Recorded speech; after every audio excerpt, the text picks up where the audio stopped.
Good morning, Yinzers. It's Hump Day. In case you haven't heard, the Major League Baseball Hall of Fame has just elected two more players to their ranks. One of them is Dave Parker. If you're a Pittsburgh sports fan or a Pirates fan, you've heard of Dave Parker. You know who Dave Parker is. But the other guy, his name is Dick Allen. And he was a great player back in the late 60s and early 70s. And he is actually from Yinzer Nation. He grew up in Wampum, Pennsylvania, actually Chewton, Pennsylvania, which is a tiny town just across the river from Wampum, and that just happens to be right near the area where I grew up. So we're going to talk a little bit today about Dick Allen and the area where he's from. All right, we'll go ahead and switch over to the browser here. First off, Dick Allen, here's some photos of the man. He was mostly known for being a White Sox player. He played there for quite some time, but he actually started his career in Philadelphia.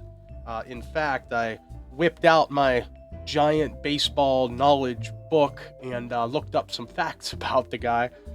Dick Allen was the 1964 NL Rookie of the Year. He led the NL in total bases with 352, which was a rookie record for the time. He led the NL in runs with 125, and he was tied with triples with 13. Another thing of note about Dick Allen, in 1972, he was actually the highest paid player in Major League Baseball. He made a salary of about $225,000. Think about that, 1972. I mean, that's a lot of money now, but back then, that is a stupid amount of money. And you also have to think about some of the players who were playing at that time. Hank Aaron, for example, he was also very highly paid, but he wasn't making as much as Dick Allen. He was also the MVP of the AL in 1972. Dick Allen actually led the AL that year with 37 home runs, 113 RBI, 166 runs, a .422 on base percentage, and a .603 secondary average. Wait a minute, secondary average. What the heck is that? Secondary average, a baseball statistic that measures how many extra bases a player gains per bat. It's a sabermetric measurement that measures blah, blah, blah, blah. So SA is basically walks plus stolen bases plus total bases minus hits minus caught stealing divided by at-bats. Interesting. Good stat. Didn't know that one. So now let's just check out some of his all-time stats. So position, first baseman, third baseman, left fielder. He bat right, throws right. He was 5'11", 187. Born in 1942 in Wampum, PA. Once again, we'll talk a little more about Wampum in a couple of minutes.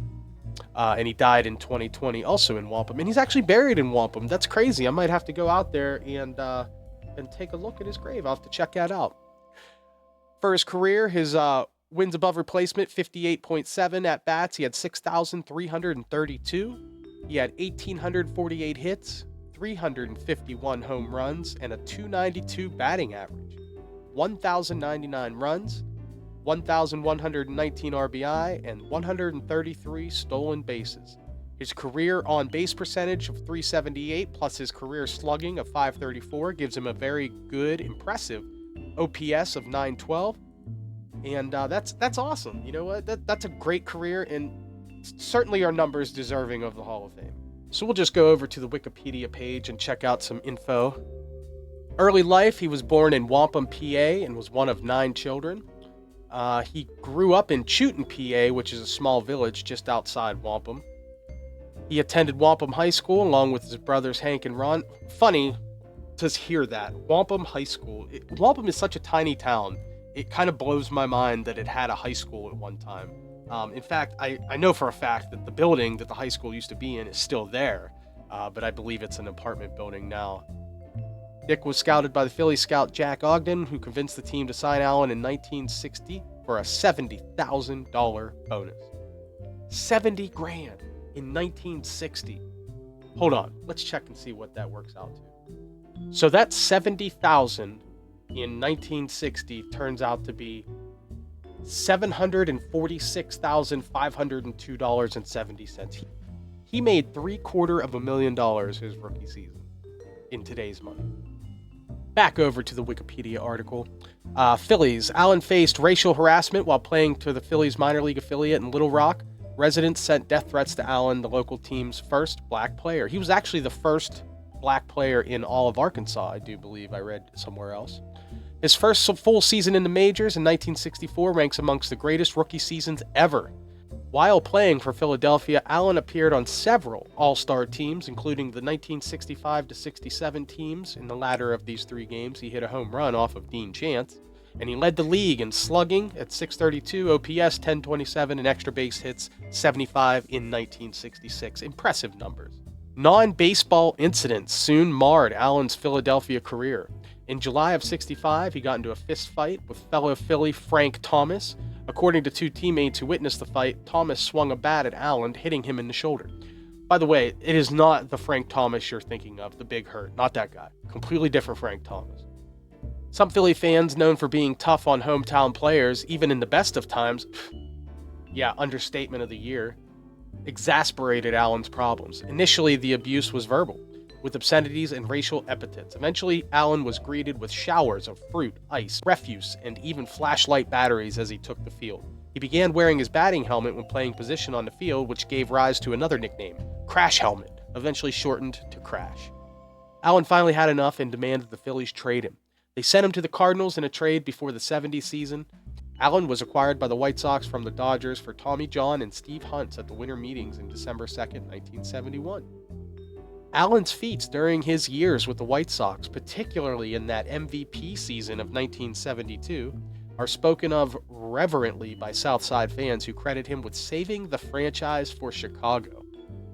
That's wild, because at that point, the White Sox had not won a World Series since, I believe, the Black Sox scandal, right? So, and technically that one didn't even count. So, this is a long time since Chicago really had something really great to be happy about. Dick Allen was a spark for that team, so that's really good. Of course, the White Sox still wouldn't go on to win another one for another 30 years, so say what you want about that. On February 27th, 1973, Allen became the highest paid player in baseball, signing a 3-year, $750,000 contract. And that was a record at the time of the contract signing. Sox were favored by many to make the playoffs in '73, but those hopes were dashed due to large measure to the fractured fibula that Allen suffered in June. He tried to return 5 weeks later after injuring the leg in a collision with Mike Epstein, but the pain ended Allen's season. In 1974, despite making the All-Star team in each of the 3 years with the Sox, Allen's stay in Chicago ended in controversy when he left the team on September 14th with 2 weeks left in the season. In his autobiography, Allen blamed his feud with then third baseman, designated hitter Ron Santo, who was playing a final undistinguished season with the White Sox after leaving the crosstown Chicago Cubs. With Allen's intention to continue playing baseball uncertain, the White Sox reluctantly sold his contract to the Atlanta Braves for only $5,000, despite the fact that he had led the league in home runs, slugging, and OPS. Allen then refused to report to the Braves and announced his retirement. In 1977, Allen played 54 games and hit 5 home runs with 31 RBI, with a .240 batting average for the Oakland Athletics, before leaving the team abruptly in June of that season. His final day as a player was on June 19th, playing both games of a doubleheader against the White Sox. Fitting enough. In 5 total plate appearances, he had 2 hits, with his final hit being a single in the 8th inning. During a pitching-dominant era, Allen was considered one of the top sluggers of the 60s and 70s era. He finished his career with 351 home runs and a .534 slugging, as we had said before. Allen's number of 15 was retired by the Phillies in September of 2020, and he was inducted into the baseball's Reliquaries Shrine of the Eternals in 2004. I'm so happy that Dick Allen made the Hall of Fame, and it's truly crazy to consider where he's from. Now, I've been teasing this the whole video, but yeah, he's from Wampum, actually from Chewton. And let me just show you on maps how tiny of a place that is. You see Pittsburgh down here? We're just going to zoom right on in. Nice and tight. We can see Elwood City, Coppell, and there's Wampum. And there's Chewton right across the river. Wampum, as you can see, has about 5 streets total, 6 streets total. But when you take it over here to Chewton, holy cow, it's nothing. And let me tell you something. There's not a lot on these streets. There's a few houses, a fire department, not much else. However, you will see if I zoom in right here, this green square, this is actually a baseball field, or at least when I was a kid, it was a baseball field. I don't think it is anymore. In fact, let's do a street view. We'll go try right here on the corner. Yeah, not much of a baseball field anymore. It appears to just be a field with a guy cutting the grass as we speak. How nice. Oh, maybe it is a baseball field still over here. Okay, I see a grass infield over on this side. All right, excellent.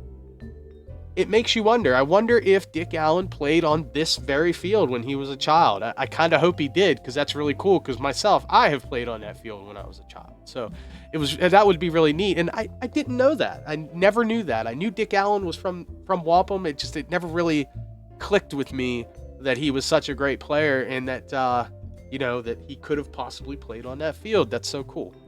So yeah, once again, congratulations to Richie Dick Allen posthumously. It's a shame he passed away and he wasn't able to see this, but I'm very happy for him. It makes me feel proud to be from Beaver County, from northern Beaver County, in the sticks, literally the country. It's super cool, and once again, congratulations to him. And yet another feather in the cap of Western Pennsylvania sports. Another Hall of Famer for another sport going in from our area. We are just a hotbed of talent here. We are so lucky to have all these schools and all these areas around here that produce these great athletes, and it's really neat. It's a cool experience. So once again, congrats to him, and good job to Major League Baseball Hall of Fame for finally getting this one right.